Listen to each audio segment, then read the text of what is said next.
Hello teachers, I'm Mark Richard from Oxford University Press. In this video, I will tell you what you need to know to teach Learn English with Dora the Explorer in your classroom. Every unit of Learn English with Dora the Explorer has 8 lessons.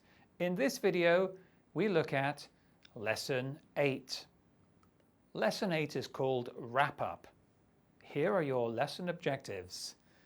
Your students will create a craft project, and during this they will review and practice new language that they've learned throughout this unit. They will also develop their fine motor skills through crafts and a pen-to-paper activity. Students will celebrate their achievements with a sticker, and they'll also chant to celebrate their good work through this unit. And finally, you'll round up the unit's work with a self-assessment activity for the students. Lesson 8 follows the same familiar pattern as all lessons in Learn English with Dora the Explorer. To warm up, follow the suggestions in the Teacher's Guide lesson notes. First, there will be the unit Hello routine, and then another fun activity to review a song or language from the unit. After the warm-up comes the main section of each lesson.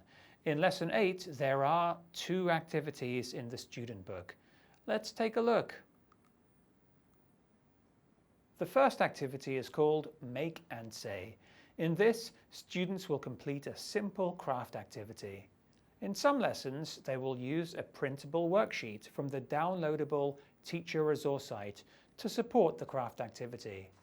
Remember, access to these downloadable worksheets comes through your access code at the back of the teacher's guide. The children use what they make as a prompt to communicate with each other in English. To communicate, they will use the key vocabulary and language structure from the unit. The speech bubbles on the page provide a model for your students to copy and personalize. The second activity is a short celebration. It's called Listen and Chant, then Stick. Children will do Dora and Boots' We Did It chant to celebrate their good work in this unit. Children will also put a sticker on the page to further their sense of achievement and progression for completing the unit. Let's look in more detail at the first activity, Make and Say, so you know exactly what to say and do to teach the activity effectively. First, look at the page together with your students and tell children what they are going to make. So in this case, they're going to make a picture of their family. Then show your students the photocopyable worksheet and guide them through the craft activity one step at a time. Now each activity will have different ways to guide students through it, but I'll show you how you might guide students through this activity, okay? So tell students that first they will draw a picture of their family and tell them only to draw the people they live with, not everyone in their extended family. Then you hand out the photocopyable worksheets and crayons or colored pencils to your students. And then you encourage students to point to their pictures and say who or what they have drawn. For example, in this lesson, they can point to the picture of their daddy and say, "This is my daddy." And students should use the target language that they have practiced throughout the unit. Next, have your students decorate their picture frames in this case, and here you'll provide glue and other materials to help them decorate the frames. Next, allow students to decorate the frames however they wish. You want to give them space to create something of their own here. Provide them help as needed and remind them only to decorate the frame so they don't ruin or cover up the pictures inside the frame. Step 3. When you finish the craft activity, call some students to come up to the front and talk about their pictures using the unit language structure and vocabulary. For example, they'll hold up their picture and say, "This is my sister, this is my brother," and so on. Part of learning to communicate is talking about yourself, your background, your family, where you live, what you like to eat and what you like to do. We want our students to be able to talk about their real lives to other students. However, we have to make sure that we cater to all of our students positively. So when you encourage students to talk about themselves, our teaching tip is to be sensitive and inclusive. Not all children live in a nice house with a mommy, a daddy, a brother and a sister. Help your students to understand this. Tell children that every family and its living arrangement is different.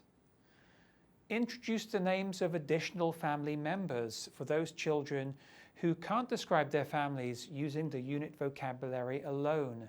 So you would tell those students how to say grandma or uncle or aunt or stepmom or whoever they're living with. Now you don't need to present these words to the whole class, but only to the children for whom they are relevant. Okay, so this way we're being sensitive and we're including all of our students. The second student book activity for Lesson 8 is Listen and Chant, Then Stick. This is a very quick celebratory wrap-up.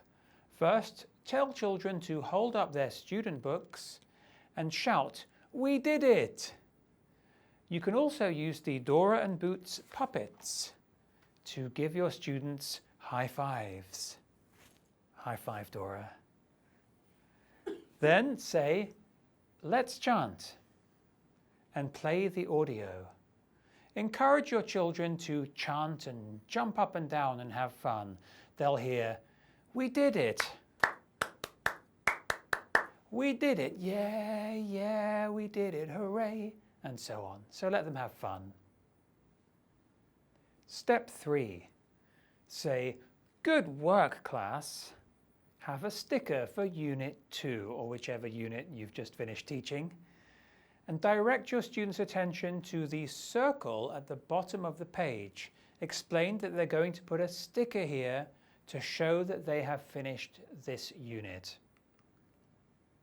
Next, ask children to turn to the back of the book and show them which sticker, one for each unit, to remove. Tell them to peel it very carefully from the page, keep it on their finger, and then go back to the page for Lesson 8. And you can offer help if students need that, for them to stick it in the circle here. Now we've finished the student book activity. As usual, look out for an optional activity in the teacher's guide for further language practice. Next comes the activity book activity. Let's take a look. In Lesson 8, the activity book has a review activity.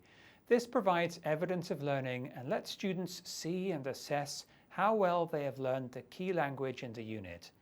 As children progress through the levels of Learn English with Dora the Explorer, they will become more and more familiar with the idea of assessing their own work, and the self-assessment tasks will develop in difficulty. So let's look at how you would teach this activity in order to get students applying the language they have been learning and practicing throughout this unit. So first, focus students' attention on the page and tell your students what they are going to do. In this case, they're going to pass all the family members on the way to visit Dora and Boots at the end of the maze. Step 2. You can wear the Dora puppet if you like.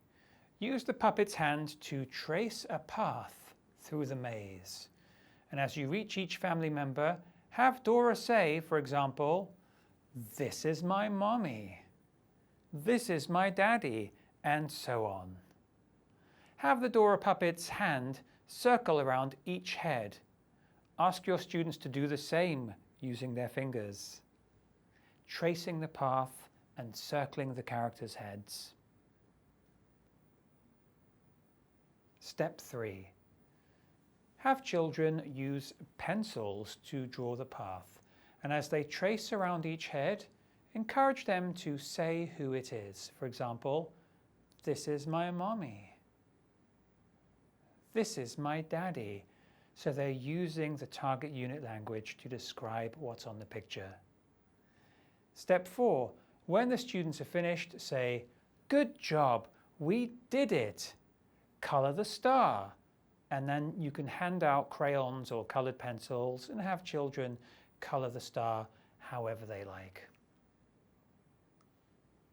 When you finish the activity book activity, remember to look in the Teacher's Guide lesson notes for an optional activity suggestion.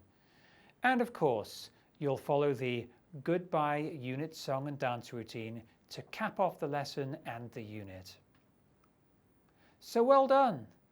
We've completed Lesson 8 from a unit of Learn English with Dora the Explorer. We did it! And we have achieved our lesson objectives. Look at what you've taught and what your students have learned from your lesson.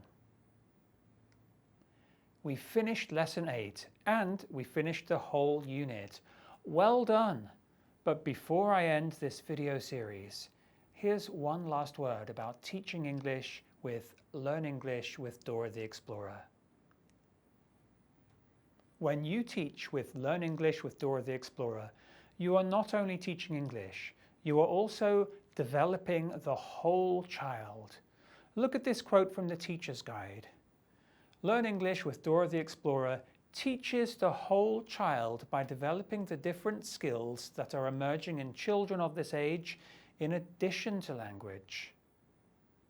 If you look through any unit of Dora, you'll see that along with English language skills, the activities are developing your students' physical skills, artistic skills, and socio-emotional skills, which means that students learn to be nice to each other, to collaborate with each other and get along with each other and help their communities. Dora is an example for your students. Through her stories, students learn the importance of relationships. They see how they can overcome problems together, and they can share Dora's positive can-do outlook on life. Your students see how Dora loves learning, which is exactly what we want to inspire in your students. If you are interested in the deeper pedagogy behind Learn English with Dora the Explorer, please look in the Teacher's Guide.